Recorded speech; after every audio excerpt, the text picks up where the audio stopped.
Ronin Audiobooks presents Burt Reynolds, Mikko, Dinah, and the Slasher.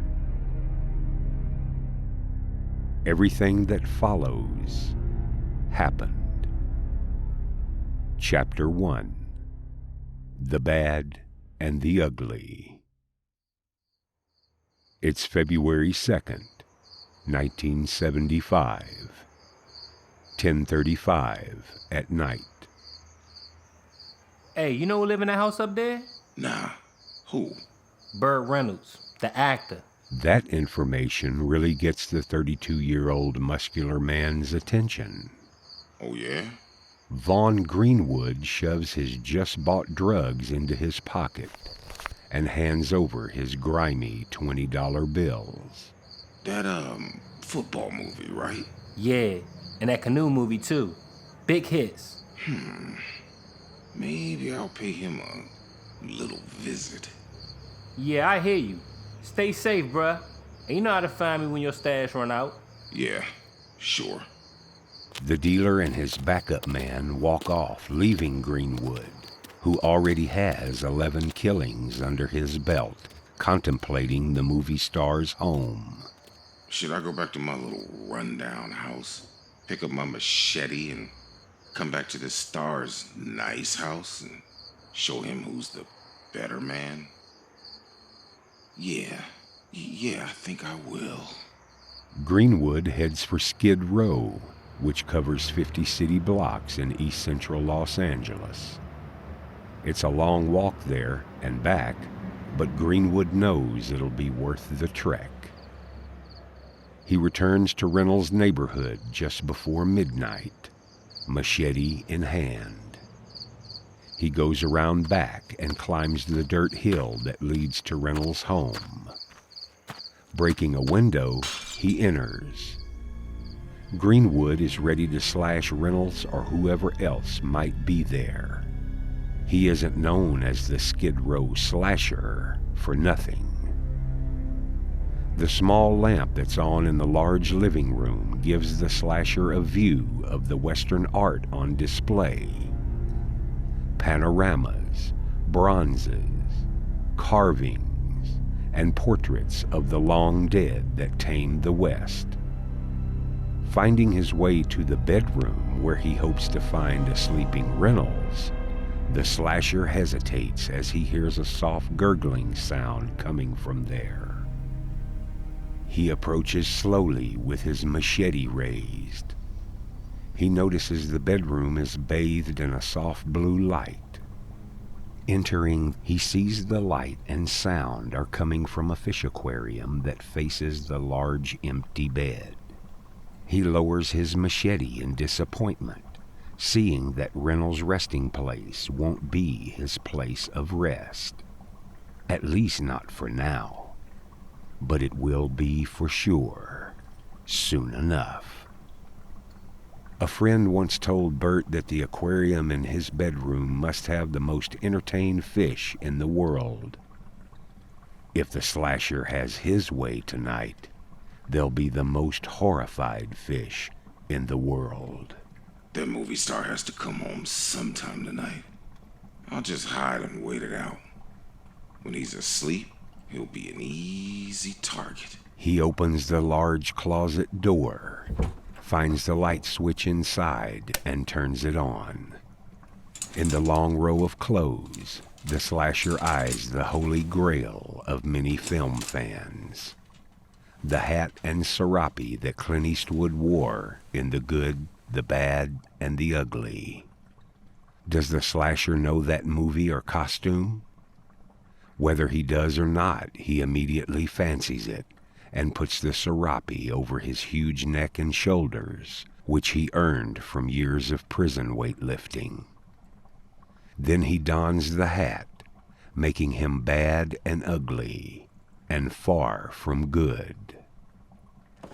Sliding open a small drawer, he finds another nice souvenir of his upcoming killing, and takes it. Then he switches off the light, slowly closes the closet door, and stands in the darkness, gripping his machete tightly. Will Reynolds be asleep when I strike him? Will he live long enough to see it's somebody wearing his clothes who's killing him? I wonder if he'll have his shoes by the bed or if I'll have to search for him. Events that started 3 years earlier would result in Burt's deliverance from the Skid Row slasher. Chapter 2. Burt and Mikko. 3 years earlier. March 15th, 1972. Wake up, Doc. Mikko Mayama gently shakes the sleeping Burt Reynolds. Because she learned English by watching cartoons, "What's up, Doc" was the first word she had said to Burt when they first met in Japan 4 years earlier. Sometimes she calls him Doc to conjure up happy memories. What? You're due at the studio in 2 hours. How about some breakfast? Oh, yeah. Dinah's place. Or whatever it's called. The 32-year-old Burt first met the 29-year-old Mikko when he was on his way to the Philippines to star in the treasure hunt movie Impasse. During his week layover in Japan, he saw a Takarazuka review show, an all-women, lavish, Broadway-style production of singing and dancing. Watching the 40 women perform, one of them stood out from the rest. Mikko. Burt was thunderstruck by her flawless face, waist-length black hair, and voluptuous figure. After meeting Mikko backstage, her throaty, sultry voice completed the allure. They saw each other every night that week.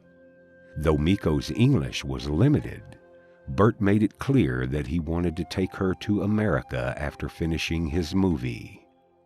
Using Mikko's brother as an interpreter, Burt had a hard time getting Mikko's parents' permission.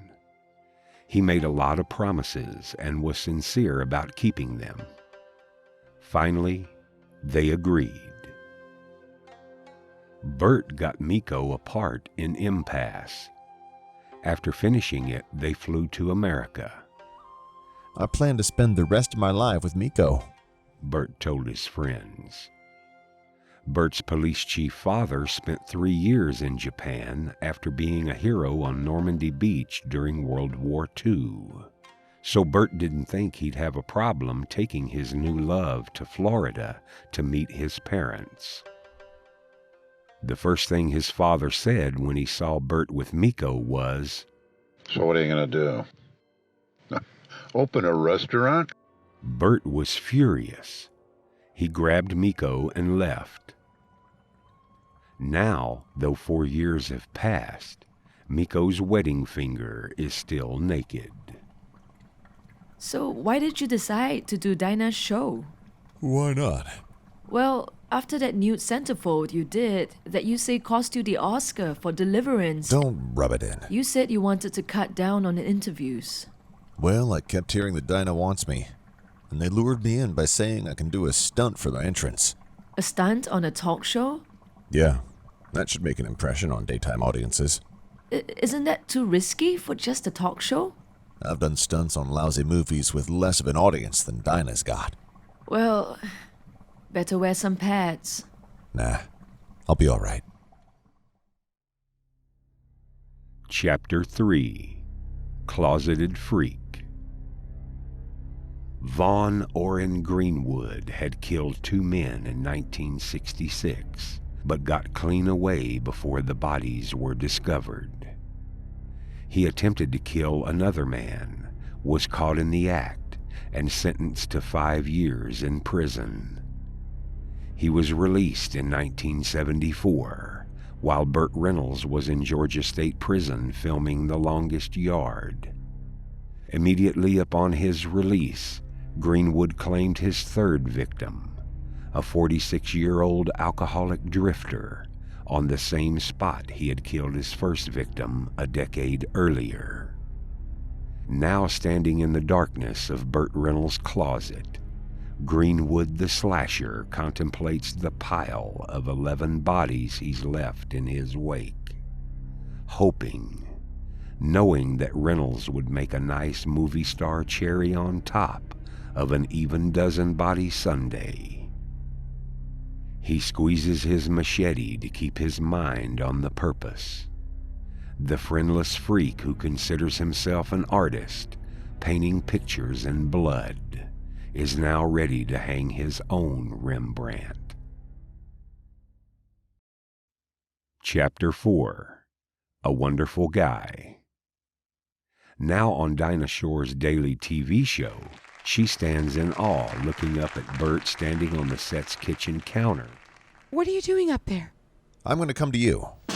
With a prearranged drum roll, Burt hurls himself off the counter, diving onto a small table that breaks, almost sliding into Dinah's ankle. The set shakes so hard it dislodges a large painting off the wall. Burt, are you all right? Never better. Later in the show, Burt starts demonstrating on Dinah the certain point on the hand when massaged relaxes you. His touch makes Dinah unable to get her words out correctly. When the husband comes home from the office, when I'm in love with the wonderful guy. At the end of the show, Burt tells her, I'd like to take you off to Palm Springs, possibly for, well, you know. How long? To get acquainted. Oh, really? You mean now? Well, after the show. Well, goodbye, folks. I hope you enjoyed our show today. Dinah says, obviously shaken as she looks back at the camera. She blows a kiss to the audience as Burt keeps his eyes on her and makes a devilish smirk. They do go to Palm Springs for the Dinah Shore golf tournament. Dinah plays. Burt carries her clubs. They both know they're in love, but they don't want to rush it. Burt later said, We were both from the South, loved sports, and in all our time together, we never had a fight. Burt follows her from city to city on her golf tour. Finally, he has to go to Chicago to do a play. That night, from the stage, Burt looks out into the audience and is surprised to see Dinah. That same night, she invites him to her hotel room. Burt later said, For the first time, I was sharing intimacy with my heart full of genuine, unconditional love. I not only loved Dinah, I admired her. I never felt that way about a woman before. Chapter 5. Out of the Closet. In the darkness of Burt's closet, the slasher is getting impatient. He's been standing here for an hour or more, waiting for his bloodlust to be satisfied, his machete's thirst to be quenched. Ugh, enough of this. What if this prick movie star never comes home tonight? There's got to be easier pickings. He opens the closet door and walks out of the bedroom, still on guard in case Reynolds has returned. But there's not a light on, not a sound. The slasher heads up the hill to another home to take out his frustration on whoever he might find there. It's been a long night. He can't return home with a bloodless machete. Chapter 6. Record Albums. Burt enters his home with a travel bag slung over his shoulder. Mikko walks over to greet him. Mikko, I have to talk with you. Oh, did something happen? Are you all right? No, yes, I'm okay. Sorry for the bad entrance. I'm just not good at stuff like this. What is it, Burt? I want to go over some things with you, darling, and I'm afraid it's going to be a little rough. Did I do something? No, you're fine. Let's sit down. We need to talk. What is it? These last 2 weeks of traveling and then acting in the play, well, I haven't been alone. I never ask about those things. I know, Mikko, and I've always appreciated that. But this time I was with Dinah. Dinah Shaw? But she's... I mean, I wasn't exactly with her, just kind of hanging around. Not until recently. But we were together, you know.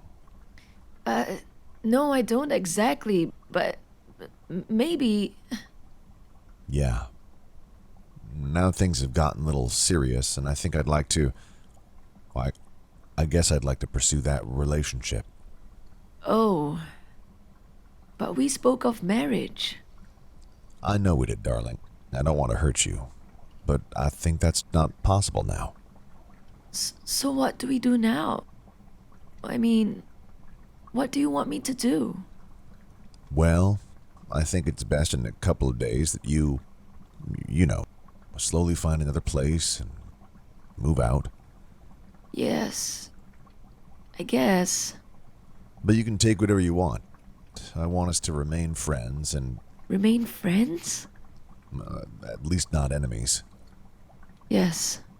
So take anything you want when you leave. Well, I'd like you to pay for an apartment for me. And also, please give me some expense money for a while to tide me over between acting jobs. Oh, I thought you might just want some record albums. Mikko doesn't know if he's serious or joking. She doesn't react.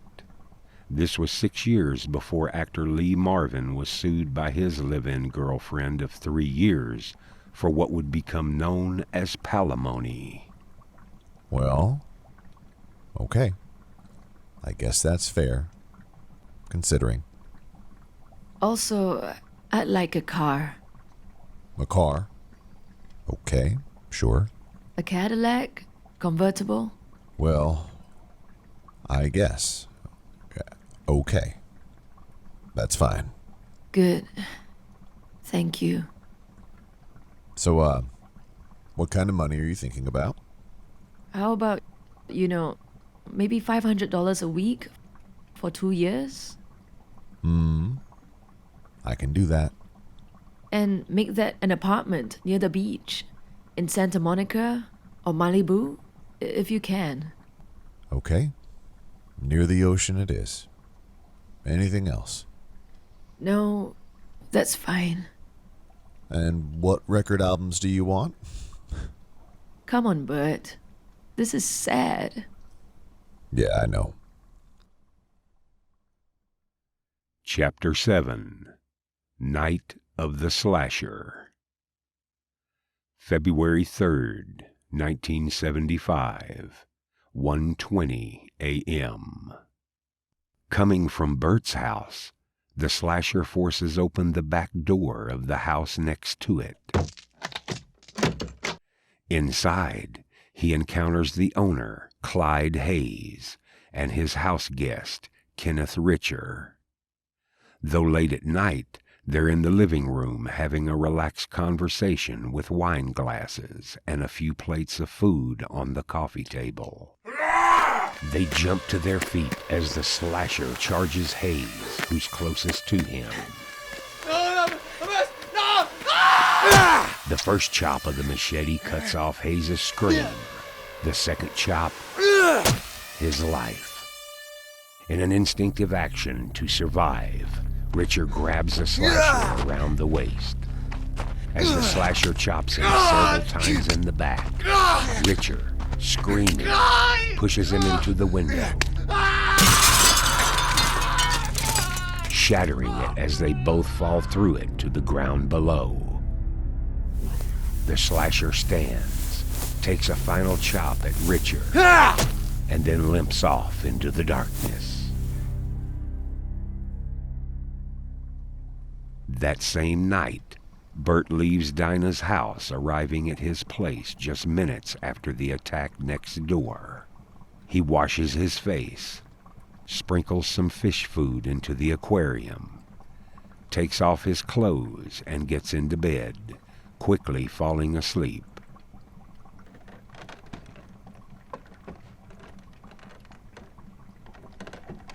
Minutes later, he's awakened by a scraping sound in his bedroom. He sits up and looks down to see Richard crawling toward him on the floor. He's covered in blood and so injured that he can't speak. Burt jumps to his feet to call for an ambulance. As he grabs the phone, he looks out the bedroom door into his living room.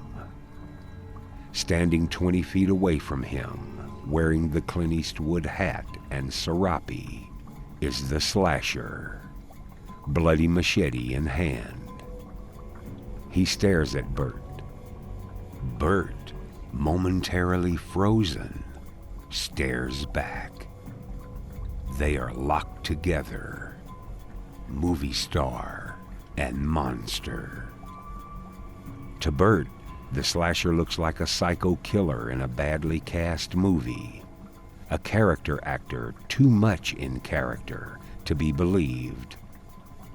Burt slams the bedroom door shut and begins looking for a weapon.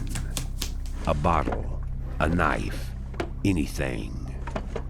Unfortunately, Lewis Medlock's Deliverance bow and arrow is in storage, so there will be no center shot for this intruder. Hearing heavy footsteps walking off and the back door slam open, Burt figures the slasher has gone. He makes the phone call, and soon the police helicopter starts circling noisily above him. Then comes the ambulance and police car sirens. Richard is taken to the hospital and survives. And the slasher? He slid down the back hill and escaped. Burt has escaped too. From death. Deliverance, just a few years after being delivered from B Movies via Deliverance. Chapter 8. The Deadly Notepad. The next day, Burt flies off to Nashville to make WW and the Dixie Dance Kings. The day after that, he gets a call from the Los Angeles police. We got him. What? Yeah, we've got the Skid Row slasher. When he slid down the hill behind your house, an envelope of food stamps addressed to him came out of his pocket. We traced it to his house and got him. Thank God. I don't want him on the loose and visiting my place again. Would you mind flying back and identifying him? It would make it a lot easier putting this guy away. Sure. No problem. Arriving at the Los Angeles police station, the detective takes Burt into the bowels of the basement. So you're sure you saw the guy clearly? Yeah, sure. I looked right into his eyes. Now when you enter the room, don't look away from him. Look right at him. Don't be intimidated. I'm not going to be intimidated. Don't worry about it. They enter a concrete-walled room where the slasher sits in handcuffs and shackles. He's guarded by two large policemen, though not as large as the slasher, who looks up as Burt and the detective enter. Seeing Burt, the slasher gives him a big smile, as if to say, Just try to identify me and see what happens. Unintimidated, Burt smiles back. Later, Burt would say, He was so big and mean-looking that if O.J. Simpson read for the slasher's part in a movie, he'd be too weak. Also seated in the room are a public defender representing the slasher and a judge wearing his black robe. As he stares at Burt, the slasher is continuously writing something down on a pad of paper, but he keeps his eyes on Burt as he writes. Then the slasher stops smiling and narrows his eyes as if to say, I'll get you sooner or later, movie star prick. The public defender stands and approaches Burt. Do you know who this is? Yeah. That's the guy in my house with the machete. How can you say for sure? Because I saw him, and he has my clothes on. What do you mean, your clothes? That's my serape that Clint Eastwood gave me from The Good, the Bad, and the Ugly. And there's a cleaning slip inside it with my name on it. The judge motions to one of the policemen, who turns over the serape. Pinned to the back of it is a small piece of paper that reads, R-E-Y-O, the cleaner's special mark for Reynolds. The judge looks at it, nods, and says, Okay. All this time, the slasher is staring at Burt. Without looking down at his pad, he continues writing and writing. You're an actor, aren't you? Well, the jury's still out on that. This is not The Tonight Show, Mr. Reynolds. Just answer the question. Yes, Your Honor. And I would like to point out that he's wearing my ID bracelet. Yeah, that's it. Okay, Mr. Reynolds. That'll be all for now. Thank you for coming in. No problem, Your Honor. As he passes by the slasher, Burt looks down at the pad that he continues to write on. He sees, written about 50 times, Kill Burt Reynolds. Kill Burt Reynolds.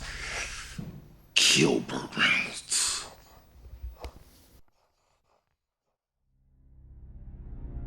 Chapter 9, Deliverance. The slasher was convicted on 9 counts of murder and sentenced to 32 years to life in prison. The judge recommended that he never be released. His presence in any community would constitute a menace. So they could positively identify the Skid Row slasher once he was found. The police held back one fact from the press. The slasher always took off the shoes of his dead victims and pointed them at each side of his head. Years later, on a reunion TV show, Burt said to Dinah Shore, If I hadn't been with you that night, I would have come home probably at 9. The guy would have been there, and I'd be lying on my bedroom floor right now with my shoes pointed at my head. And my obituary would have said his only good movie was The Wild One, which I wasn't even in because they often confused me with Marlon Brando. But you made Deliverance by then. Yeah, that's true. That's one of my favorite movies of all time. You should have gotten the Academy Award for that. Thank you. And thank God for Deliverance. I waited 15 years to do a really good movie. I made many bad pictures in the past because I was never able to turn anyone down. And I found out that the greatest curse in Hollywood is to be a well-known unknown. After 4 years, Burt wanted to marry Dinah, but she refused. So though they remained devoted friends, they ended their close relationship. A year later, Burt told friends, Breaking up with Dinah was the hardest thing I've ever done in my life. I knew it was time to get married or move on, and she refused to marry me. And also I had to admit to myself that I wanted a child. And in that respect, our 23-year age difference was a factor. Dinah knew that as well. On that reunion show, Burt told Dinah, If I have any class in my life and career, you gave it to me. And you gave me confidence as a woman. In 2018, the year he passed, Burt said, My biggest regret is parting ways with Dinah. It was so stupid of me. We were soulmates. I was so lucky to have had someone like her in my life. She was so young of heart and spirit in every way. In her 50 years in show business, Dinah was inducted into the Television Hall of Fame, had a dozen gold records, won 10 Emmys and a Golden Globe. She was most proud of her Peabody Award for Excellence in Storytelling. After Dinah died, Burt visited her grave every February, her birth month. Burt's ex-girlfriend, Mikko Mayama, went on to make 29 movie and TV appearances. Playing Charlton Heston's mistress in The Hawaiians, she steals the show with her nude descent into a hot tub. Heston, already in the tub, eyes her with nearly the same expression he had when he first laid eyes on the mounted apes. She says to Heston, My name is Fumiko. I speak English. Fumiko, you don't need to speak. Exactly 1 day before the 2 years of Burt's payments were up, Mikko married Barbra Streisand's manager. Ironically, Burt's breakup with Mikko probably saved her life, as she would have most likely been at Burt's house that horrific night. Burt made the movie City Heat with Clint Eastwood. According to Burt, early in their careers, his and Eastwood's Universal Studio contracts were terminated on the same day. A studio executive said, Clint Eastwood's Adam's apple is too large, and Burt Reynolds can't act. On the way to their cars in the Universal parking lot, Burt said to Clint, I can always learn to act, but you'll never get rid of that damned Adam's apple. Burt has 186 TV and movie credits, including 4 TV series, Riverboat, Gunsmoke, Hawk, and Dan August. Director James Brooks offered Burt the astronaut role in terms of endearment, but he turned it down to make yet another action comedy movie, Stroker Ace. Jack Nicholson won the Academy Award for the astronaut role. Burt said, I owed my director friend Hal Needham a lot in my life, so I did this movie Stroker Ace instead of Terms of Endearment. My career never recovered from that. That's when I lost my fans. Burt ranked #1 box office star 5 years in a row, from 1978 to 1982.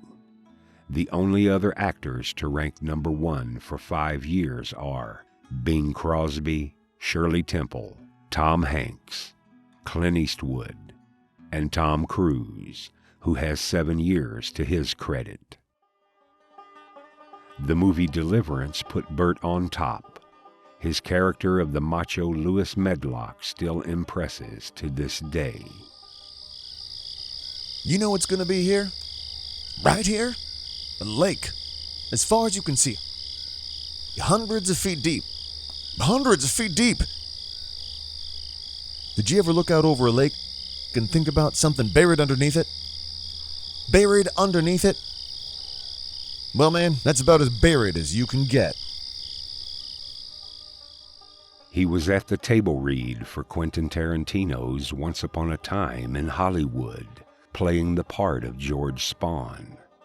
Burt's son Quentin said, Dad was studying his lines for the movie when he died. 2 years before that, Burt said, I made a lot of movies, made big money, and then I went bankrupt. But I sure had a lot of fun.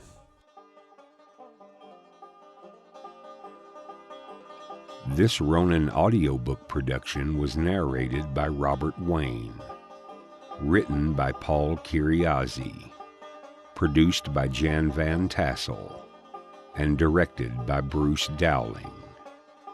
Please check out their feature film, Forbidden Power. It's available on Amazon Prime.